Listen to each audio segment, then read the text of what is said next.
దక్షిణ కొరియా పర్యటనలో ఉన్న భారత విదేశాంగ మంత్రి డాక్టర్ ఎస్ జైశంకర్ అక్కడి విదేశాంగ మంత్రి చో హ్యూన్తో కీలక ద్వైపాక్షిక సమావేశం నిర్వహించారు. సమావేశం ప్రారంభంలోనే జైశంకర్ ఒక ముఖ్యమైన సందేశాన్ని ప్రపంచానికి పంపారు. ఇలాంటి క్లిష్టమైన ప్రపంచ పరిస్థితుల్లో ఒకే విధమైన విలువలు, ఆలోచనలు కలిగిన దేశాలు కలిసి పనిచేయడం అత్యంత అవసరం అని స్పష్టం చేశారు. భారత్, దక్షిణ కొరియా మధ్య సంబంధాలు కేవలం వాణిజ్యానికి మాత్రమే పరిమితం కావని, భవిష్యత్ ప్రపంచ వ్యూహాత్మక భాగస్వామ్యానికి ఇది బలమైన పునాది అని ఆయన పేర్కొన్నారు. ఇటీవల జరిగిన G7 సదస్సులో భారత ప్రధాని నరేంద్ర మోదీ, దక్షిణ కొరియా నాయకత్వం మధ్య జరిగిన చర్చలను కొనసాగిస్తూ ఈ సమావేశం జరిగినట్లు తెలుస్తుంది. ఈ సందర్భంగా రెండు దేశాల మధ్య వాణిజ్యం, రక్షణ సహకారం, క్లీన్ ఎనర్జీ, సెమీ కండక్టర్లు, ఆధునిక సాంకేతికత రంగాలలో భాగస్వామ్యాన్ని మరింత బలోపేతం చేయడంపై చర్చ జరిగింది.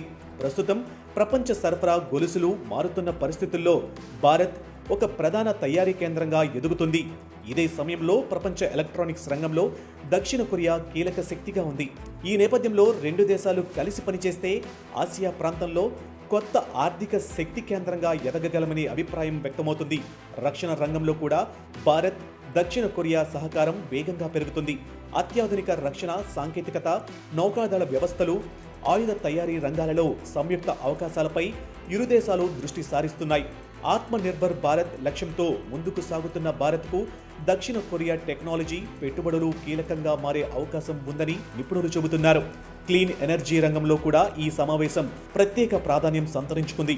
హరిత హైడ్రోజన్, ఎలక్ట్రిక్ వాహనాలు, బ్యాటరీ టెక్నాలజీ, పునరుత్పాదక ఇంధన రంగాలలో సంయుక్త ప్రాజెక్టులపై చర్చ జరిగినట్లు సమాచారం. భవిష్యత్తు ఎనర్జీ అవసరాలను దృష్టిలో పెట్టుకుని రెండు దేశాలు దీర్ఘకాలిక వ్యూహాన్ని రూపొందిస్తున్నట్లు తెలుస్తుంది. భారత్, దక్షిణ కొరియా మధ్య ఉన్న బంధం కేవలం వ్యాపార సంబంధం కాదని, ప్రజాస్వామ్య విలువలు, అంతర్జాతీయ నియమాల పట్ల గౌరవం, శాంతి మరియు స్థిరత్వంపై ఉమ్మడి దృక్పథం ఈ సంబంధానికి బలం అని ఆయన తెలిపారు.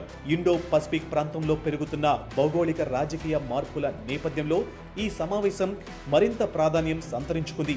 భారత్ తన యాక్ట్ ఈస్ట్ పాలసీ ద్వారా తూర్పు ఆసియా దేశాలతో సంబంధాలను మరింత బలోపేతం చేస్తూ ఉండగా, దక్షిణ కొరియా కూడా భారత్ను కీలక వ్యూహాత్మక భాగస్వామిగా చూస్తుంది.